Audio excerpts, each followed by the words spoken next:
नमो अरहंताणं नमो अरहंताणं नमो अरहंताणं। साधु जीवन का मतलब ही है कि प्रिय अप्रिय संवेदनों को सहन करने का विकास, उसी का नाम है आत्मतुला।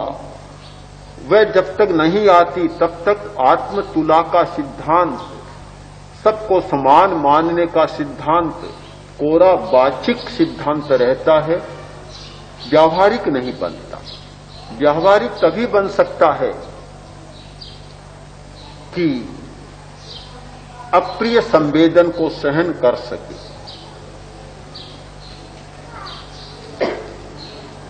प्रश्न छोटा था, पानी का।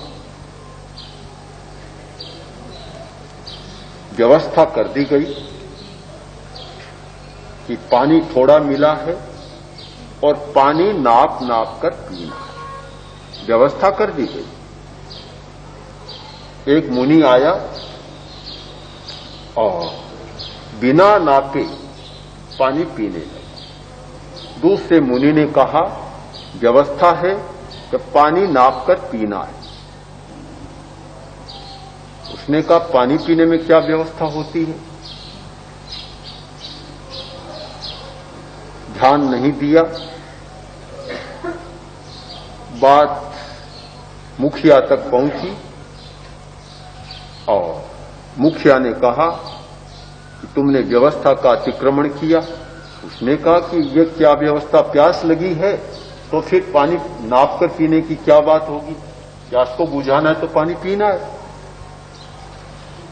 व्यवस्था के अतिक्रमण को ध्यान में रखकर और उन्हें संग से अलग कर दिया। बात तो छोटी सी पर बहुत बड़ी बात, इसलिए कि जब अप्रिय बात को सहन करना, प्यास को सहन करना एक अप्रिय संवेदन है, प्रिय नहीं है। प्रिय तो था पानी पीना, पानी प्यास में पानी पीना यह प्रिय संवेदन होता है। प्यास लगे पानी हो और पानी न पिया जाए यह एक अप्रिय संवेदन है, उसे सहन करना बड़ा कठिन होता है। किंतु जब अप्रिय संवेदन को सहन न किया जाए तो मुनित्व कैसे टिकेगा और आत्मतुला की बात कैसे टिकेगी? आत्मतुला का सिद्धांत क्या कहता है कि जब तुम दूसरे को अपने समान समझते हो तो तुम्हें पानी पीना है तो दूसरे को भी पीना है, उतना ही पियो कि दूसरे के पानी पीने में तुम बाधक न बनो। अगर यह चेतना जाग जाए तो अनेक समस्याओं का हल होता है। अगर यह बात जाग जाए कि मुझे वह काम नहीं करना, वह आचरण नहीं करना है जिससे दूसरे के हितों में बाधा हो, दूसरों का हित खंडित होता हो, दूसरे के लिए मैं कठिनाई पैदा करूं, दूसरे के अधिकारों का हनन करूं, दूसरे के अधिकारों को हड़प लूं, ऐसा मुझे कोई आचरण नहीं करना है, तब आत्मतुला की चेतना व्यावहारिक बन सकती है। सोचता है कि बैठना है और अवकाश थोड़ा है, आगे जाकर बैठूं और ऐसा कंबल बिछा लूं कि पूरा स्थान तो मैं रोक लूं, दूसरा चाहे भले ही ऐसे ही। आत्मतुला का सिद्धांत व्यावहारिक कहां बना? आत्मतुला का सिद्धांत तो व्यावहारिक तब बनता है कि स्थान कम है।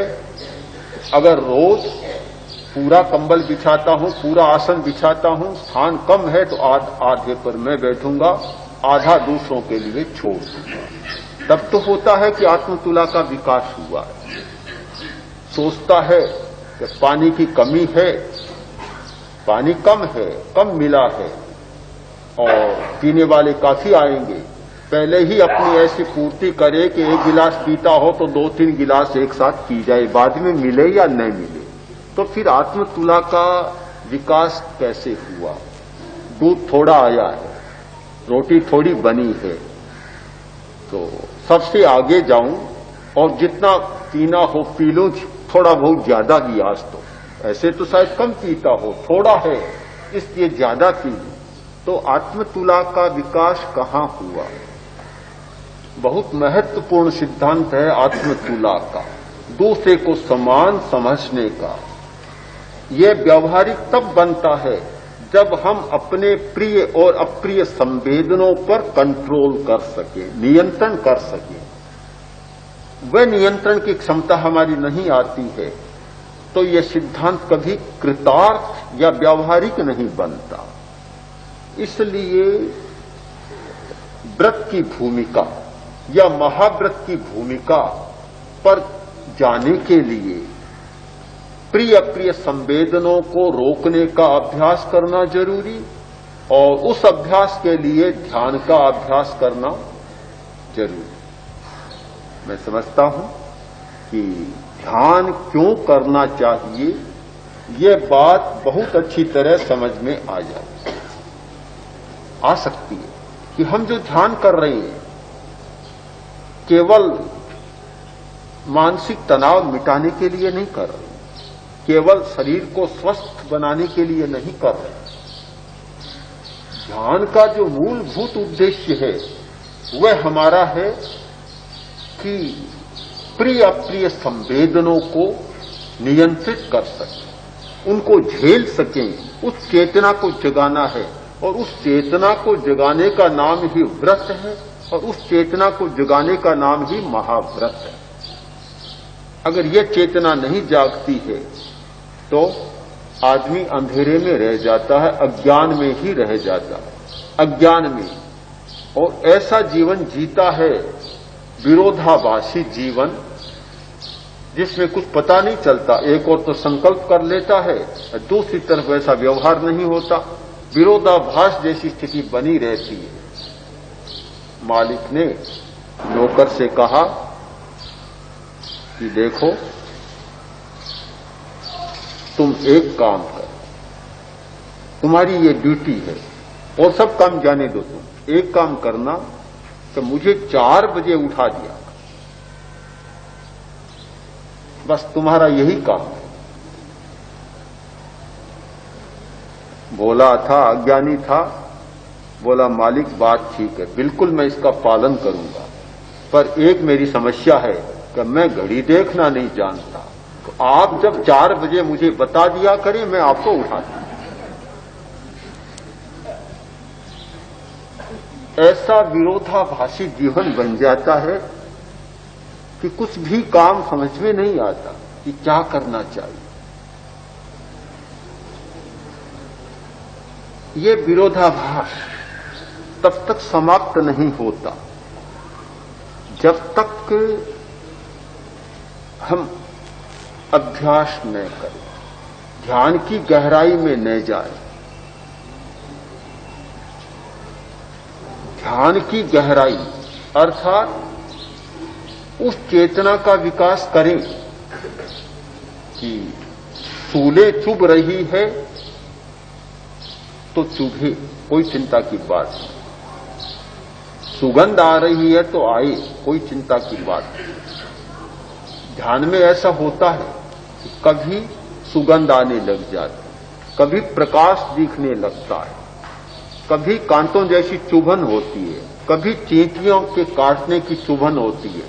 भगवान महावीर ध्यान करते थे, इस प्रकार की स्थितियां आती थी कि चींटियां काट रही है, बिच्छू काट रहे, सांप काट रहे, ये सारी स्थितियां बनती है। पर उन सब को झेलना, अप्रिय संवेदनों को झेलना, कष्टों को झेलना, इस भूमिका का निर्माण करना बहुत आगे की बात है। पर पहली बात इतनी करें कि हम ध्यान के काल में जो भी कष्ट आए, कठिनाई आए, दर्द आए, उन सब को शांत भाव से झेलते चले जाए। इस भूमिका का विकास होगा तो आत्मतुला का विकास होगा, दूसरों को अपने समान समझने का विकास होगा। जब तक हमारी ये प्रिय अप्रिय संवेदनों को झेलने की चेतना नहीं जागेगी, तब तक आत्मौपम्य के सिद्धांत की बात नहीं होगी। तो हमारा चैतन्य विकास का दूसरा सोपान है आत्मतुला का विकास। कि 18 प्रकार के पाप क्या राग और द्वेष के अंतर्गत नहीं आ जाते हैं? आते हैं। ये मैंने कहा था ना, 18 में मूल 2 हैं और 16 उनके उपजीवी, उनके अंतर्गत आ जाते हैं। कि 2 व्यक्ति दूर बैठे हैं और एक हैं, तो क्या ये राग नहीं है? राग जरूरी नहीं है। एक का मतलब एक ने दूसरे को समझ लिया, बीच में कोई दीवार नहीं है। एक आदमी दूसरे आदमी को समझता नहीं है। यानी 2 जेल में 2 अपराधियों को आसपास में एक ही कोठरी में रखती, 2 बड़े खूंखार अपराधी एक दूसरे के पास रहते हैं, पर वे एक दूसरे को कभी नहीं समझ पाए। और एक साधु बैठा है हिसार में और दूसरा बैठा है लाडनू में या और बहुत मद्रास में बैठा है। हजारों मीलों की, हजारों किलोमीटर की दूरी हो सकती है, पर निकट एक दूसरे को जानते हैं, पहचानते हैं। यह राग नहीं, एक आत्म तुला का विकास होता है तो एक आदमी दूसरे आदमी के निकट, दूसरे के क्या, अनंत जीवों के सबके निकट आ जाता है, सबके निकट। सब भूयप भूयस्य सर्वभूतात्म भूत, अर्थात सब जीवों में वह समा जाता है। इसीलिए तो कहा ना कि एक जीव की हिंसा करने वाला अनंत जीवों की हिंसा करता है। मारता तो एक जीवों को, हिंसा सबकी करता है। और एक जीव की रक्षा करने वाला सारे जीवों की रक्षा कर लेता है। यह आत्मिक स्तर पर एकता होती है, अनुभूति के स्तर पर, कि जहां आदमी दूसरे प्राणी को समझ लेता है अपने समान, फिर चाहे वह हजारों मील की दूरी पर है तो भी एक दूसरे को वे जानते पहचानते।